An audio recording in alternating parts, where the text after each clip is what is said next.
ചിത്രമുണ്ട്. ആരുടെ ചിത്രം? ആണ്. ഇത് ഏത് പുസ്തകത്തെ കുറിച്ചാവും? പാത്തുമ്മയുടെ ആട് അല്ലെ? പാത്തുമ്മയുടെ ആട് എന്നുള്ള നോവൽ ഇതിനകത്തുണ്ട്. അത് മാത്രമല്ല വേറെ കുറെ പുസ്തകങ്ങളും വേറെ കുറെ ബഷീറിന്റെ നോവലുകളും ഇതിനകത്ത് സൂക്ഷിച്ചിട്ടുണ്ട്. എല്ലാതും ഇല്ല, ബഷീറിന്റെ എല്ലാ കൃതികളും ഇതിനകത്തില്ല, വളരെ കുറച്ച് മാത്രം. അപ്പൊ നമ്മള് ബഷീർ എന്താണെന്ന് അറിയണമെങ്കിൽ ബഷീർ എഴുതിയത് നമ്മളൊന്ന് വായിക്കണം. വായിച്ചാലാണ് ബഷീറിന്റെ എഴുത്തിന്റെ പ്രത്യേകത എന്താണെന്ന് നമുക്ക് മനസ്സിലാവാൻ പറ്റുള്ളൂ. അങ്ങനെ ഓർത്ത് നിൽക്കുമ്പോൾ പഴുത്ത ഒരു പ്രാവിനെ വീഴും. ആടുമുറ്റത്തേക്ക് ഓടിച്ചെന്ന് അത് നക്കിയെടുത്തു, രുചിയോടെ ചവച്ചു നിന്നു.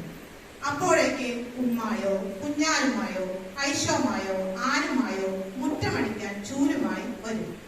ആട് ഓടി പുരക്കകത്ത് കയറി അവിടെയൊക്കെ അങ്ങനെ പറത്തി നടക്കും. ഇതാരുടെ ആട്? എന്തൊരു സ്വാതന്ത്ര്യമാണ് കാണിക്കുന്നത്! ഇവിടെയെല്ലാം കയറുന്നു, എന്തെല്ലാം ചെയ്യുന്നു, എന്നിട്ട് ആരും ഒന്നും മിണ്ടുന്നില്ല. കേൾപ്പോരും കേൾവിയും ഇല്ലാത്തൊരു വീട്. അപ്പോ നമ്മുടെ പാത്തുമ്മയുടെ ആടാണ്. വേണമെങ്കിൽ ഒരു കഥ എഴുതുമ്പോ എങ്ങനെ എഴുതാം? നമ്മുടെ പാത്തുമ്മയുടെ ആടാണ് അങ്ങനെ എഴുതാം. പക്ഷെ ബഷീർ കഥ എഴുതിയത് എങ്ങനെയാണ്? ബഷീറിന്റെ വീട്ടിൽ സംസാരിക്കുന്ന മുസ്ലിങ്ങളുടെ തനി വീട്ടിലെ ഭാഷ. മലയാളം തന്നെ എല്ലാവരും അവരവരുടേതായിട്ടുള്ള രീതിയിലല്ലേ സംസാരിക്കുക. അപ്പൊ അതുപോലെ ബഷീറിന്റേതായിട്ടുള്ള ഒരു ഭാഷയാണ് ബഷീറിന്റെ കഥകൾ എഴുതിയത്.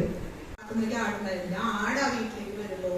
ആ വീട്ടിലുള്ള ആളുകൾക്കൊക്കെ ആ വീടിനകത്തൊക്കെ സഞ്ചരിക്കാന്നുള്ളത് പോലെ ആ വീടിനകത്ത് മുഴുവൻ ആര് നടന്നു പോവും? ആട് നടന്നു പോവും.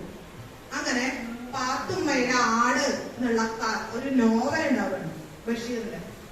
ആ നോവൽ ഉണ്ടാവാനായിട്ട് സാഹചര്യം ഉണ്ടായത് ബഷീർ എറണാകുളത്ത് നിന്ന് പിന്നീട് ബഷീറിന്റെ വീട്ടിലേക്ക് എത്തിയ സമയത്ത് ഉണ്ടായിരുന്ന ആ അനുഭവങ്ങളൊക്കെയാണ്.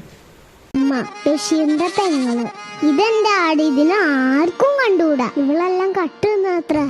എന്നാ എനിക്കിതിന് പെരുത്തിഷ്ട. ഈ ആട്ടുംപാല് വിറ്റിട്ട് 5-6 ആള് കഴിയുന്നത്.